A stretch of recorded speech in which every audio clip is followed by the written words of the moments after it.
This is The Great Experiment, Chapter 7. I have this LED shining in my face. That's why I look so friggin' white. But it's okay. So the chapter is called The Completion. So this chapter is called Completion because number 7 is the number of completion. The knowledge of the Father is not synonymous. I want to make a clarification. So the knowledge of the Father is not synonymous with the knowledge of Gnosis. So Gnosis is the knowledge of how the universe works. It keeps you in your head, right? So it's not, it takes out the faith factor of the equation. And the faith factor of the equation is where the serendipitous moments, the magic, the blissfulness, the love and the trust of God and the universe, whatever word you want to use, I use God, but the universe that's where it's at. It's in the it's in that faith aspect. So faith is when you believe in the unseen, right? So the gnosis, however occultic it may be, there are hard wirings and truth to how things are orchestrated and the mechanics of how it works, but it is dwindled when compared to faith. So if you want things to manifest, people, places, and things to manifest as most efficiently and harmonious as possible, you have to implement faith. And that's, in my opinion, it is one of the most joyful parts of manifesting, because knowing that things are working for your better good, for your good, is a feeling of just peacefulness and relaxation. So a quick synopsis of what we've gone through so far. Everything is energy. At the subatomic level, everything is frequency. The material world is impacted so much so that it is actually completely impacted by the spiritual world. So the material world, the physical world, everything that it's all an ocean of frequencies. And the frequencies that is reflecting is spiritual frequencies. So if you want to manifest something, you have to be in tune with it at a vibrational knowingness, at a peacefulness, at a harmonious level that you are one with it, right? Before it manifests in your physical. So there are two states of being that one can be in. One can be at either effect or at cause. So effect, let's say someone says something to you and you get offended.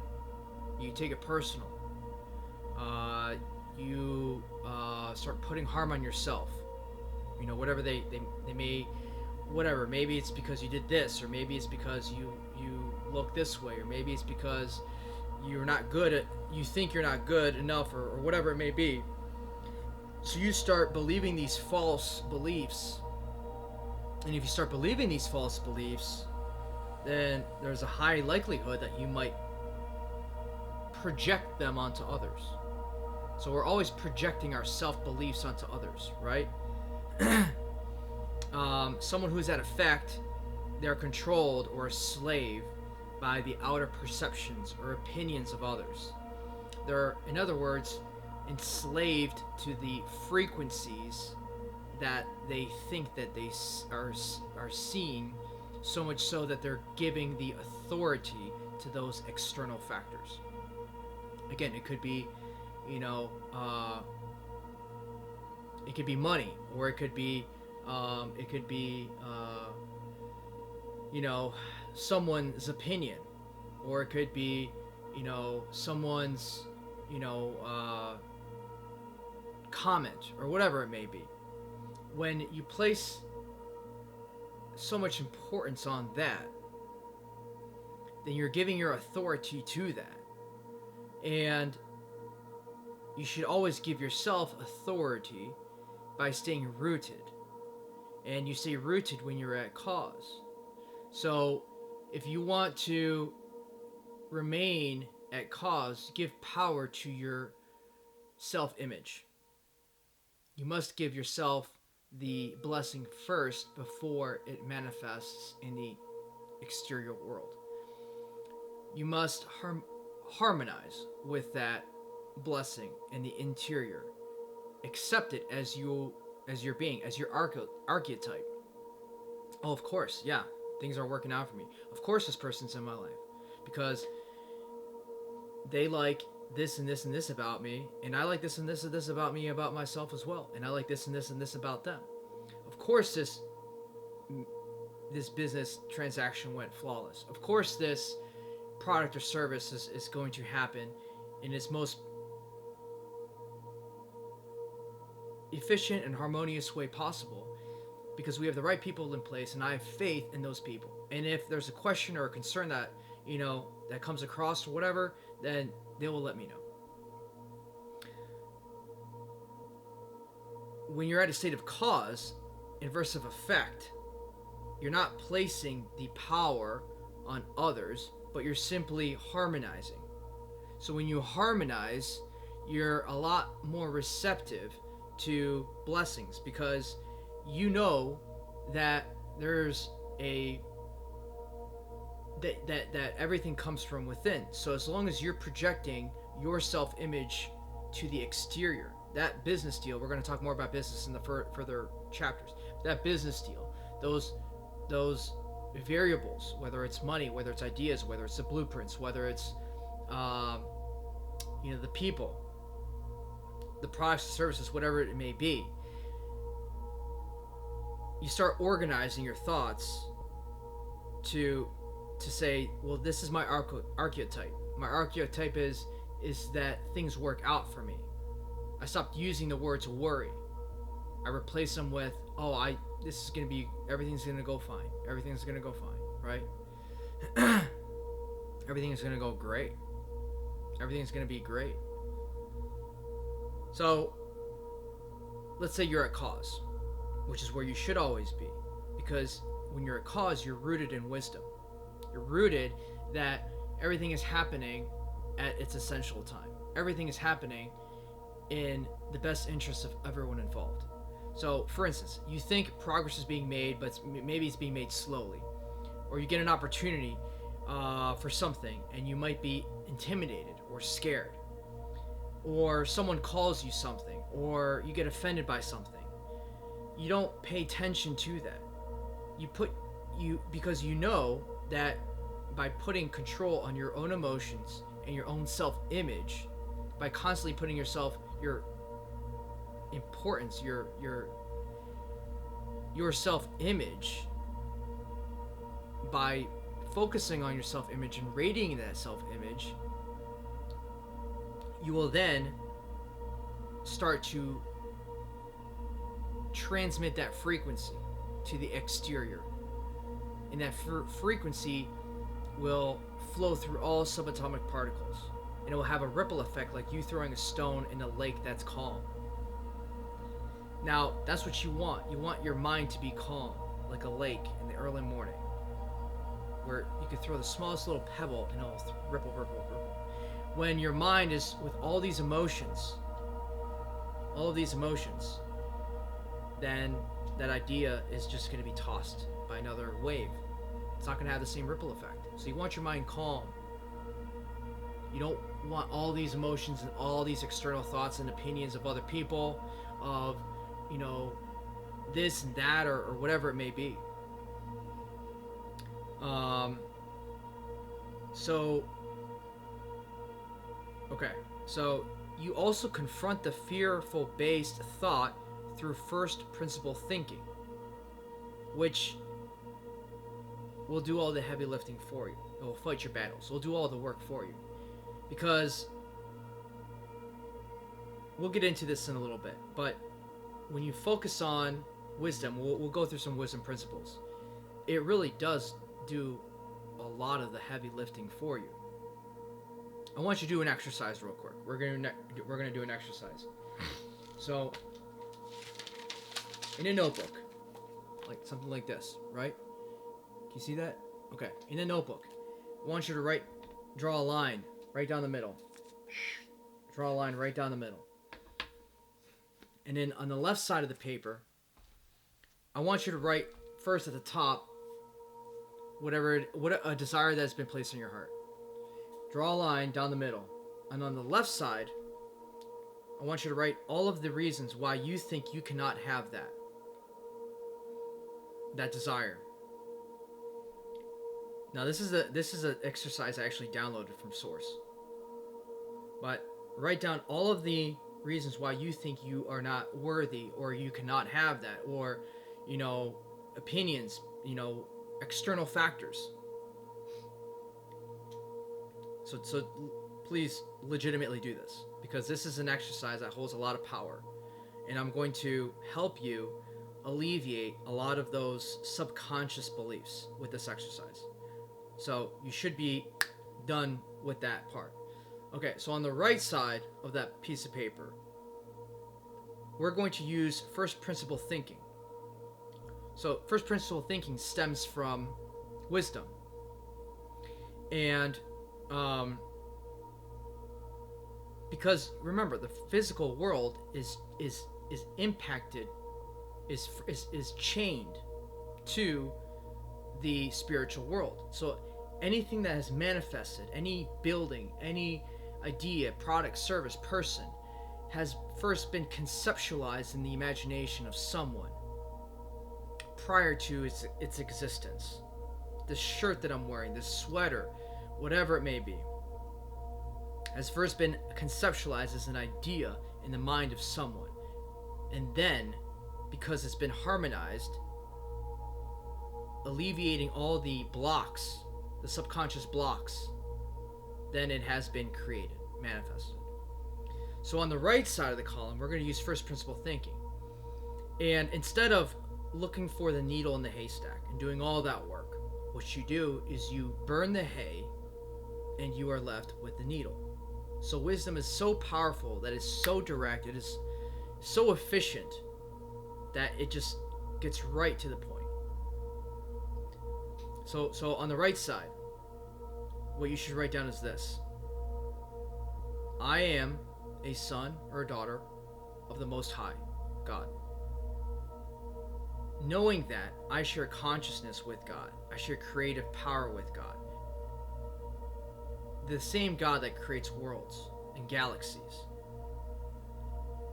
Knowing this, why do I believe that God will not be able to create this thing in my life? Is God not able to create worlds and give countries and millions of people freedom, and give prosperity and ideas to whoever aligns with the ideas and takes the action? Why is it any different for me? Why am I different? Why am I exception?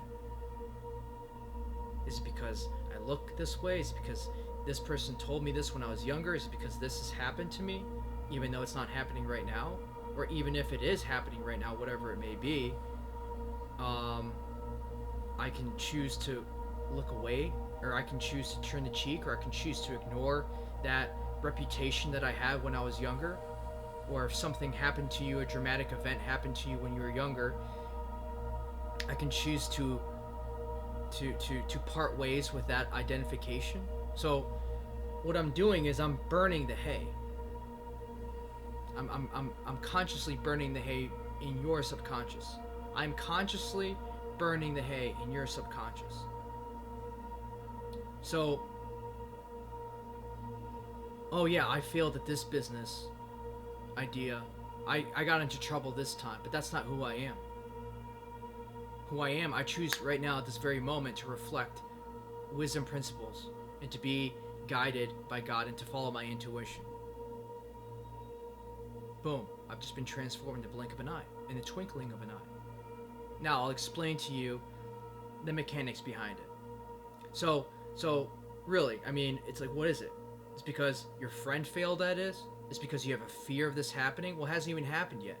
Well, I have a fear of this happening, but it hasn't even happened yet, so you haven't even given it the chance to blossom. If it, you know, you're putting the cart before the horse. It hasn't even happened yet. What fear? So we are not going to change any frequency because we're not the creator of frequencies. Unless you know how to create a frequency, please enlighten me how to create a frequency. I don't know how to create a frequency. Frequencies just are there. So why do we think we can change a frequency? It's not about it. When I was younger, I was an athlete and I was an aggressive athlete, and even the coach was like, and I think that's where I get, my dad has a very strong attitude. But all my coaches, I started playing sports when I was 3 or 4 years old. So I was bred I was bred to play aggressively, whether it was basketball, hockey, ice hockey, soccer was my sport. I played tennis. I was a football player, American football. I was I was a skateboarder for a long time, and I was very aggressive on the stairs that I would, grind down, or the ollie, or this or that. So it's like I confronted many fears, and that's not even including like some of the fights I got in when I was younger, or asking girls out when I was younger, and learning through the process or whatever. But the point is that I did not bask myself. I did not stay in the frequencies of failure. I learned this from a coach when I scored. I remember I scored a goal. I forgot even what game it was, but I remember the coach, when I scored, I was like, yeah, I was like celebrating. I was like all hyped up. And then the coach was like, and I was like, yeah, I scored. He's like, listen. He's like, true champions expect to win. True champions expect to win. They know they're going to score. They don't over celebrate. They celebrate, but it's an expectation. And hard work and discipline and staying rooted in wisdom breeds expectation. These self-limiting beliefs on the right column, if you try to find an actual legitimate justification for why that's not the case, why, why your desires of your heart can't be fulfilled, you will be surprised to see how much filler, how much BS is you write down. And you're burning the hay, you're burning the weeds, you're burning what is not, was just fluff. So that is the power of consciousness. The frequencies of wisdom carry the power to influence the world. The frequencies of wisdom carry the power to influence the world. When you become a conduit of wisdom, and it's flowing right through you, right? Like you're the light bulb. You're the light bulb. Like you're the light bulb. You carry that frequency of wisdom. It carries the power to influence the external world. The frequencies will penetrate through all subatomic particles, and it will shift things, and it will put people and places and things in your life that are reflecting your truth, because everyone's seeking truth at the end of the day. Everyone is seeking truth.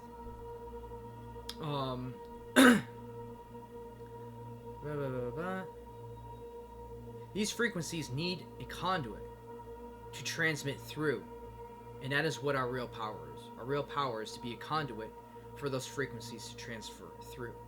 And when you realize this, then your life truly changes in the blink of an eye. Alright. So here's some wisdom principles. Being content, knowing that everything is happening for my greatest good, if I love and trust God, Source. So real quick, I'll explain to you a nightmare that I had one time. because I was cursing God's name like bad one day. I was really frustrated, and what happened was I took a nap. It was like an hour nap, and I remember being placed in this box. I was in space. I was placed in this box, and it wasn't like the physical me. It was like my consciousness. It was black, pitch black. It was this box, right?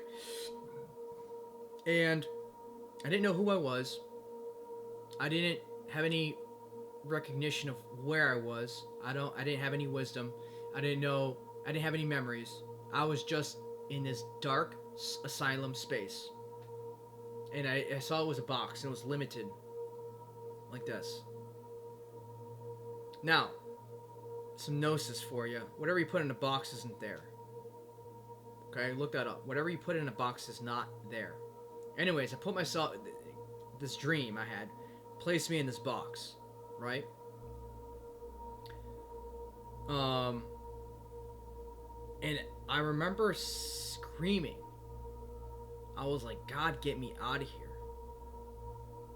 I was terrified. I was absolutely terrified. I had no memories. I had no recognition of who it was just a pure darkness. And it wasn't like a peaceful darkness, because it was like there was no wisdom. There was no love. It was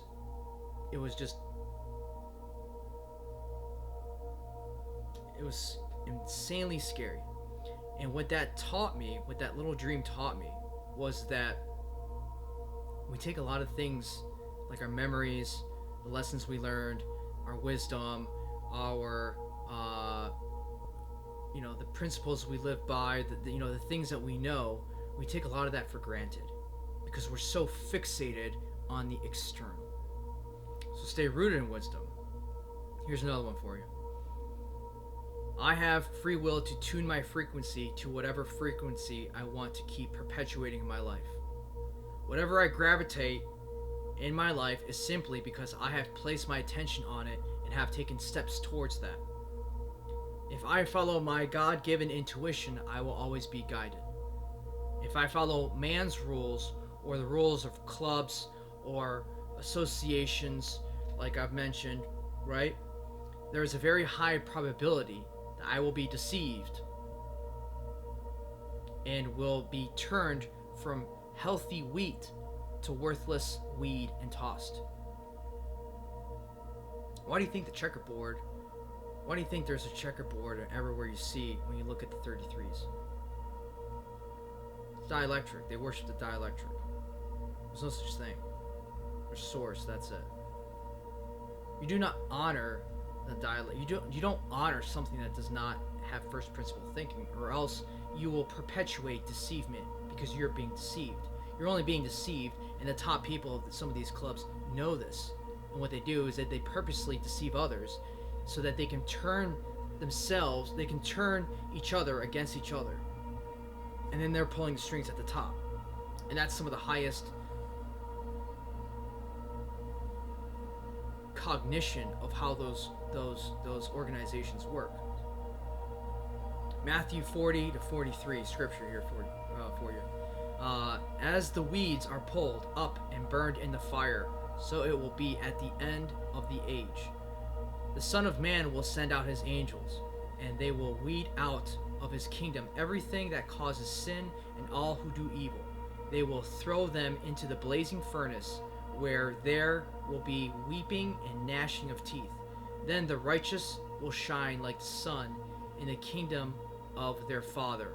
Whoever has ears, let them hear. When I tune, some more wisdom for you. When I tune into a frequency and it feels good, I know that it's on its way, because that is how I will feel when it arrives. So feel good, because how are you going to feel when it arrives? Good. So match those frequencies. And if I become worried or scared, then I just give that to God, and I stay rooted and keep following my intuition. So stay rooted in wisdom, keep following your intuition. And just know that God loves you, and that God is watching over you. So don't ever be scared. Because alright, I mean, I'll include this. I was not going to, but And when you do time in county, everyone's always asking for, what you did and, what you did and how long you served. That's like the go-to questions, right? Well, there's 3 rules. Some say 2. There's 3 rules. Number 1, please. Number 2, thank you. Number 3, you either become your own man or you become... I knew that from the get. So I became my own man. And I chose that. And I adapted that archetype. I just projected my warrior self, I guess you could say. And I was lucky enough to have been given that warrior self, I guess, from athletics. Like it was like all bunk beds and stuff like that. But there's like, you got to be careful because county is a holding place for those who go to prison too. It's not just, county's county. With someone who shot, and they were looking at life.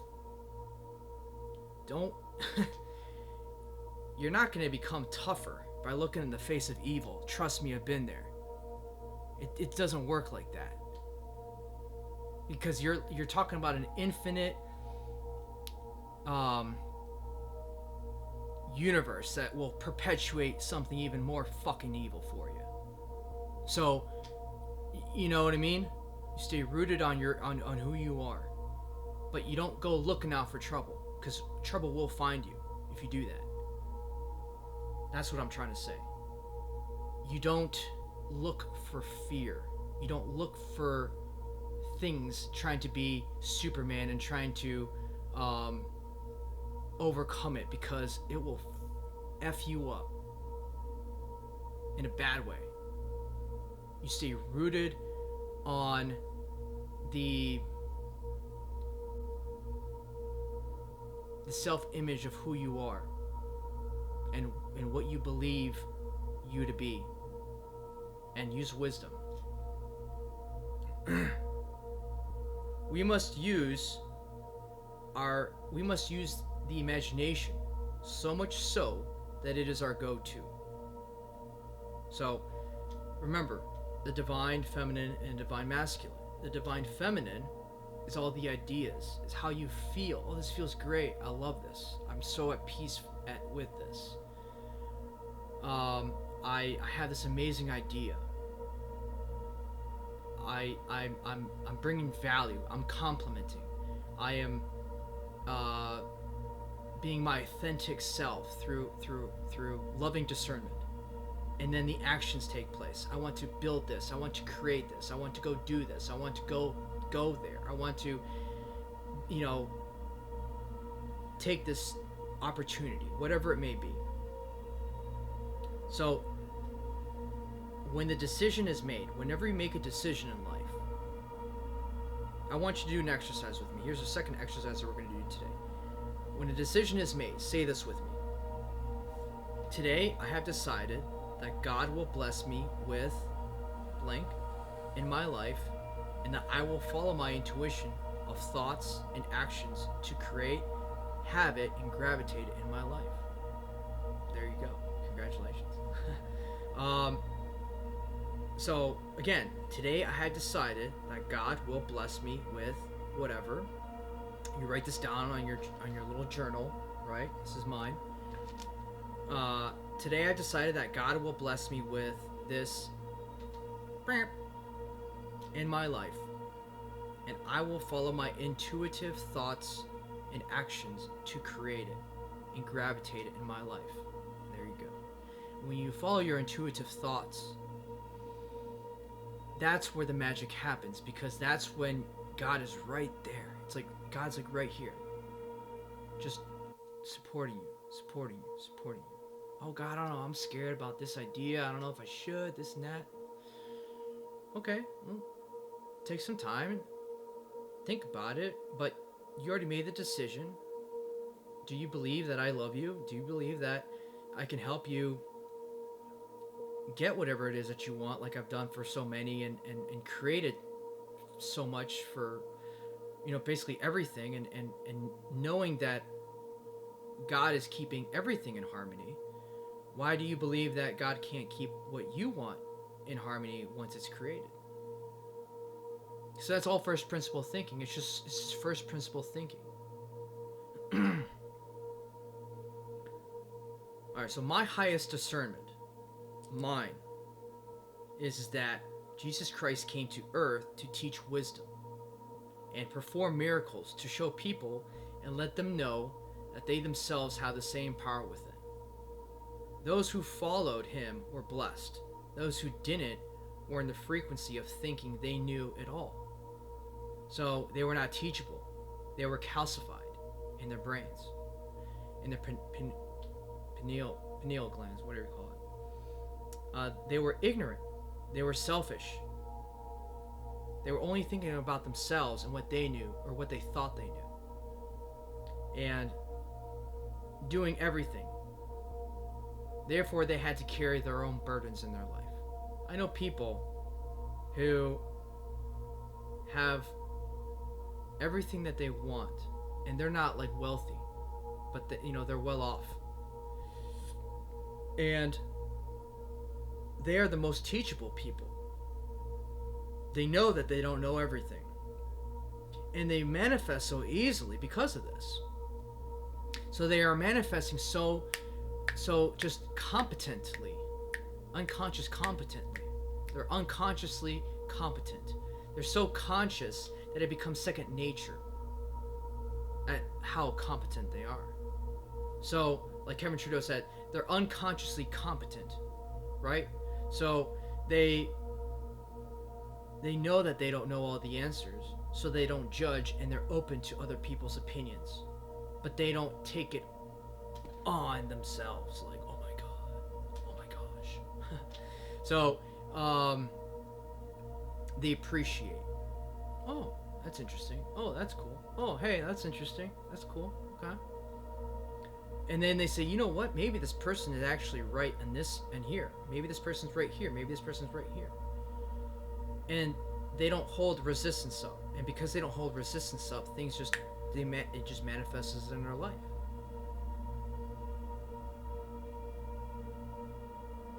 When we decide to carry the burdens of I have to do everything, I have to make the decision, I have to the who, what, where, when, why, and how, the 666 and the three kingdoms, right? When we decide to carry those burdens, we're carrying the cross because we're so fixated on the material. We're carrying the 5 elements, and that's the cross: earth, water, fire, wind, and ether.